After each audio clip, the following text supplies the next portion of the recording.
I want you to do something a little radical right now, like wherever you are listening to this. Yeah, just take a second. Exactly. I want you to literally unclench your jaw. Just let it go. Drop your shoulders. Most of us don't even realize we're tensing up, you know? Right. And look, I don't care if you just finished, a grueling 12-hour shift on the hospital ward, or if you just stepped off a loud, dusty job site. Or even if you're just mentally exhausted from staring at screens all day long. Leave it at the door. It's over. You are officially entering quiet mode. So just take a deep breath. That's the baseline we need for this. It really is. And now I want you to look at the phone sitting next to you, or maybe the smartwatch on your wrist. Every single time that screen lights up, every time it buzzes, it steals exactly 23 minutes of your life. Welcome to the deep dive. It really is a staggering number to confront when you put it like that. 23 minutes Yeah. from one buzz. Yeah, because we tend to measure interruptions in like the seconds it takes to glance at a screen, right? Whoa! We completely ignore the massive cognitive debt we incur the moment we look away from our deep work. And that cognitive debt, that is exactly the central target of our mission today. Okay, let's unpack this. We are exploring The Sovereign Architect's Guide by Chillstar 08. Specifically, episode 6, which is titled Deep Work Dynamo, How to Finish Your Week in 4 Hours. Right. And if you remember in our last deep dive, we talked about installing the drawing those boundaries and reclaiming your personal space. But clearing the space is just step 1. It actually reveals a much deeper, much more intimidating problem. Yeah, the void. What are we actually supposed to be building in that silence we just fought for? Because if we don't have a blueprint, the noise of the world is just going to rush right back in to fill it. Oh, for sure. We have this natural horror of a vacuum. The second our schedule opens up even slightly, our instinct is to pack it with activity. We just have to be doing something constantly. Exactly. We are culturally conditioned to equate motion with progress. Yeah. But Chillstar 08 introduces a really brilliant distinction here. She talks about the trap of idling. I love this concept so much. Think about a car engine, right? Mm-hmm. The engine is running, the pistons are firing, it's burning through all this expensive fuel, making a ton of noise and vibration. But the car is in park. Yes, it isn't going anywhere, and that is what most of our daily quote-unquote busyness looks like. We feel incredibly productive because we are in constant motion. Right. You check a text message while you're sitting at a stoplight. Or you answer a quick email while walking from your car to the front door. You stare at a spreadsheet on your laptop while, your family dinner is sitting right in front of you, literally getting cold. And that right there is the illusion of productivity. You end your day feeling physically and mentally depleted because you were constantly doing something. So you didn't actually do anything that matters. Exactly. If you step back and evaluate your legacy, Mm-hmm. the deep, meaningful work, the art, the business strategy, the relationships. Right, the relationships that actually move your life forward. None of it progressed. You spent 8 hours idling. You were everywhere, which means you were truly nowhere. Man, that hits hard. And this brings us back to that terrifying 23-minute statistic from the research she cites. I don't want to just gloss over this. No, we definitely shouldn't. Because understanding the mechanism behind it is crucial. Why does a 5-second distraction cost us almost half an hour? It basically comes down to how our prefrontal cortex manages working memory. Your brain is not a computer processor that can just run multiple applications in parallel. Right. We can't actually multitask. Exactly. When you are doing deep work, say writing a complex proposal, your brain loads this massive fragile web of context into your working memory. Like holding all the pieces of a puzzle in your hands at once. Yes. You are holding multiple variables, ideas, tones all at once. So when your phone buzzes and you glance at a text from your partner asking about groceries, your brain is forced to execute a context switch. So it has to dump all the proposal data just to load the grocery data. It literally flushes the working memory buffer, yeah. It has to process the new rules and the emotions associated with that text message. Wow. And then when you turn back to the proposal, you cannot just pick up where you left off. Your brain has to laboriously rebuild that entire web of context from scratch. Oh, I hate that feeling. Were you just staring at the screen like, what was I even saying? Right. It has to retrieve the thread of your argument. Remember the tone you were using, recall the variables. That rebuilding process takes an average of 23 minutes of cognitive effort, And it burns a ton of energy doing that, right? massive amounts of glucose. That explains so much. I mean, that is why people hit 5 p.m. and feel physically exhausted, almost sick to their stomachs. Even if they've just been sitting in a really nice ergonomic chair all day. Exactly. They haven't been doing deep work. They've been doing cognitive gymnastics, just constantly flushing and reloading their working memory. They are burning fuel just to stay in park. So, okay, let me bring in what I like to call the transformer concept here. Because our focus is like an electrical grid. If you have, 50 browser tabs open, you are leaking energy as raw, unusable heat rather than concentrated light. That's a great way to look at it. So if we are all acting like our focus is this cheap renewable resource, how do we stop being what Chillstar '08 calls a subject to the pings of the world? I mean, how do we actually become the architect of our attention? Well, what's fascinating here is how she frames the philosophical shift we need. She says utility does not equal value. Oh, say that again. Utility does not equal value. Right. In the modern workforce, we have been completely conditioned to believe that being constantly available makes us valuable. Like if you answer a Slack message in 3 seconds, you're the hero. Exactly. You are praised as a good worker. Or if you jump on a Zoom call with like 5 minutes notice, you're a team player. But that is just utility. I mean, being highly available makes you a commodity. You're like a human router just passing information back and forth. And routers are easily replaced. True sovereignty, true value comes from being impactful. You simply cannot make a deep, lasting impact if your attention is constantly fractured by the agendas of other people. Yeah, when you operate like that human router, you are spending your finite, precious Mondays executing someone else's script. You're a subject to the pings of the world. Okay, so we know the biology of why this destroys our focus, and we understand the philosophical trap of, trying to be too available. But how do we actually fix the mechanics of our workday? We have to build the deep work dynamo. Right. So think of your attention like water pressure. If you poke 50 tiny holes in a garden hose, open browser tabs, email notifications, group chats. The water just trickles at the end. Exactly. You cannot wash a car with a trickle. You're just making the driveway wet. That's true. So the Dynamo Audit she lays out, it's about putting a high pressure nozzle on that hose.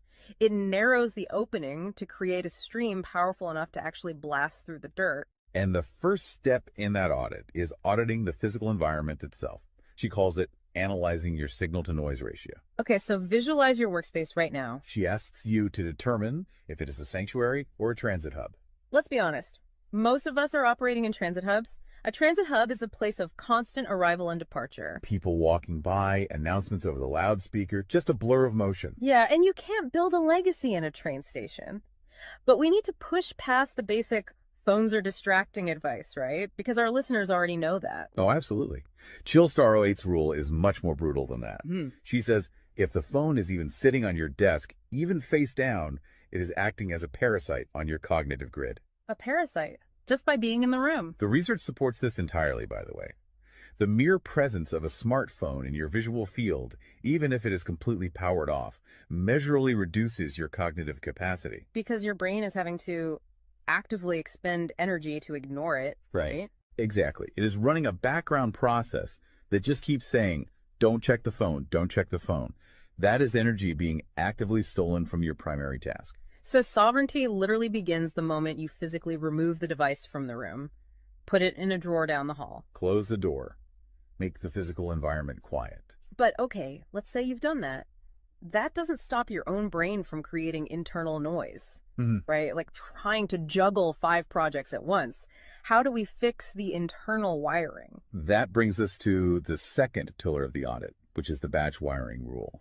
This directly addresses the danger of switching fatigue, which we touched on with that 23-minute penalty. Right, the cognitive glucose burn. Yeah. When we attempt to multitask, like writing a creative brief, then pausing to check inventory levels, then answering 3 customer service emails. And then trying to go back to the brief. Right. We are grinding our mental gears to dust. We are switching between entirely different cognitive states. Because creative writing uses a completely different part of the brain than calculating inventory, obviously. They require entirely different operating frequencies. So the batch wiring rule dictates that you must group similar tasks together based on their cognitive load. Okay. And you do not switch the current until that specific type of work is completely done. You do all your deep analytical thinking in one high voltage burst. And then you save all your reactive administrative stuff for a separate lower voltage block later in the day. Precisely. It's all about staying in one gear.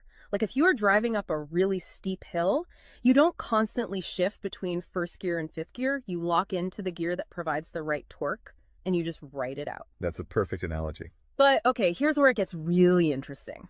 This leads to the third pillar of the audit, and this is where I actually need to seriously push back on the source material a bit.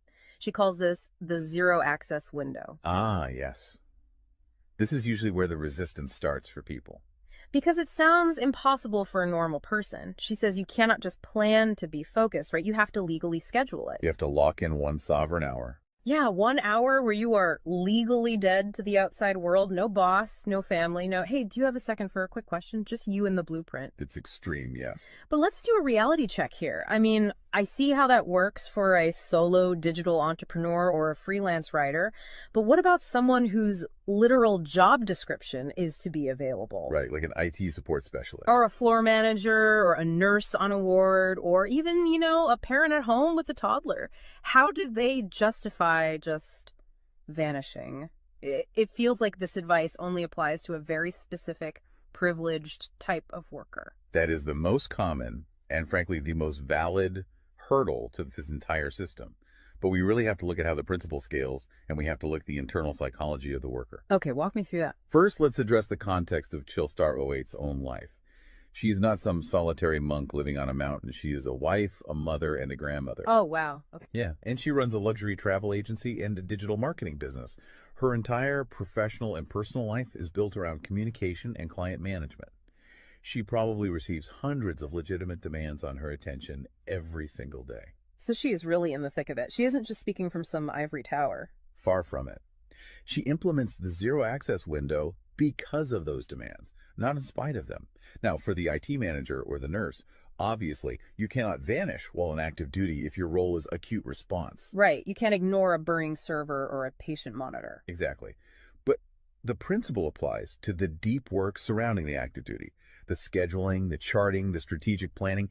Even in highly reactive jobs, there is legacy work that gets pushed to the margins. That makes sense. And the challenge isn't just logistical, it is deeply psychological. It's the internal guilt, isn't it? Yes, exactly. People feel like bad employees or bad parents or bad partners when they set a hard boundary. Yeah. We tie our entire self-worth to our responsiveness. We think, if I am not instantly available, I am failing them. Man, that is so true. We feel guilty for taking an hour to ourselves. But setting a zero access window is not about neglecting your family or your team. It is about condensing your high level work into massive, high impact bursts of energy so that you can actually be present later. Wow. Okay. Consider the alternative. If you don't carve out that absolute focus, you end up giving your family or your team partial fractured attention for 12 hours straight. Exactly. You are physically at the dinner table, but mentally you are drafting an email. Or you are sitting on the floor playing with your kid, but you're checking a Slack notification over their shoulder. You are trading constant low quality availability for scheduled high quality presence. It is entirely about communicating boundaries to protect the quality of the time you do give people. You tell your team, look, I am going offline for 60 minutes to finish this crucial report. If the servers literally catch fire, call this specific emergency number. Otherwise, I will address all questions at 11:00 a.m. Right. You aren't vanishing to hide. You are vanishing to get the work done efficiently so you can actually live your life. Which brings us to the ultimate why behind this entire system. Because once you fight through that guilt, once you build this 4-hour fortress, you have to know what it is all for. It's not just about becoming a hyper-efficient robot. No, because if you use these tools just to do more of your boss's busy work or to take on 3 more stressful projects, you have entirely missed the point. You are just speeding up the treadmill. If we connect this to the bigger picture, the destination we are driving toward is a concept she calls passive magnetism. Okay, break down passive magnetism for us, because it sounds a bit abstract. Think of it as the gravity your work generates when it is undeniably good. Most people operate with active desperation. They are loudly networking, constantly posting, aggressively chasing clients or promotions. Just relying on sheer volume to get noticed. Right.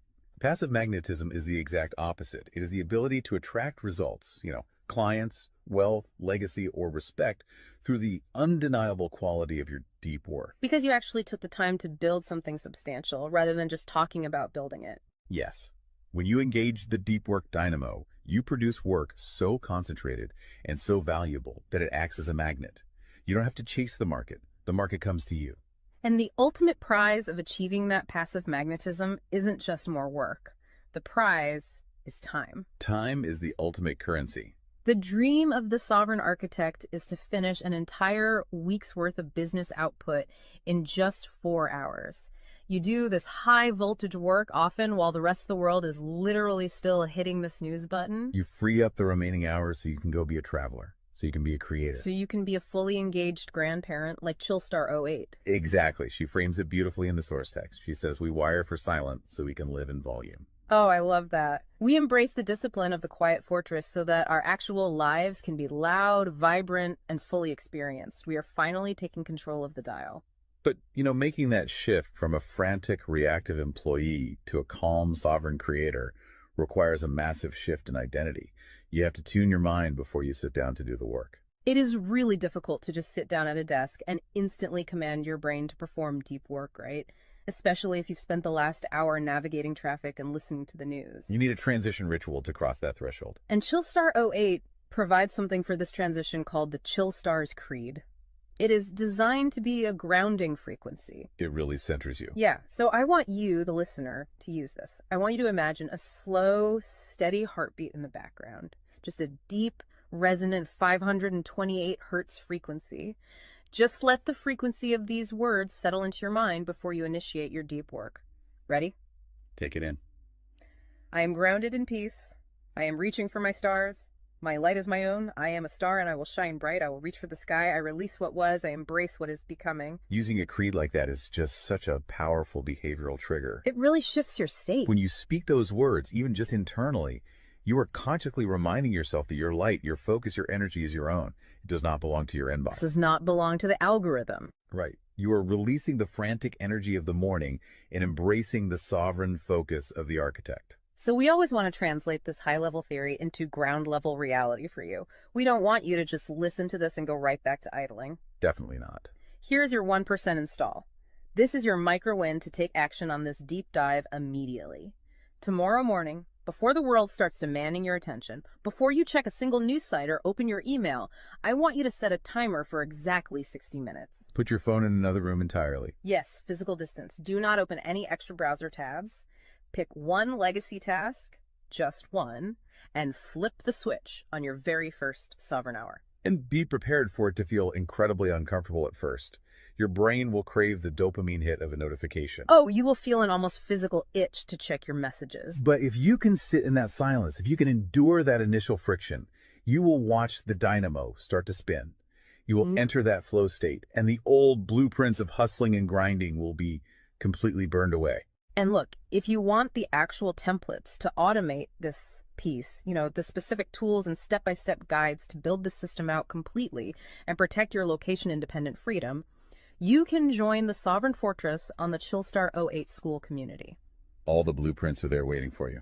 They really are. As we wrap up this deep dive, I want to leave you with one final thought to explore on your own.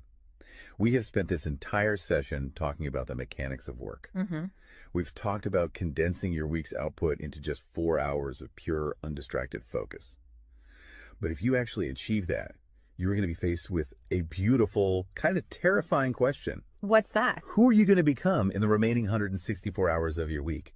What if your true legacy has absolutely nothing to do with what you produce while you are busy, but entirely to do with who you are when you are finally completely silent? Wow. Unclench that jaw.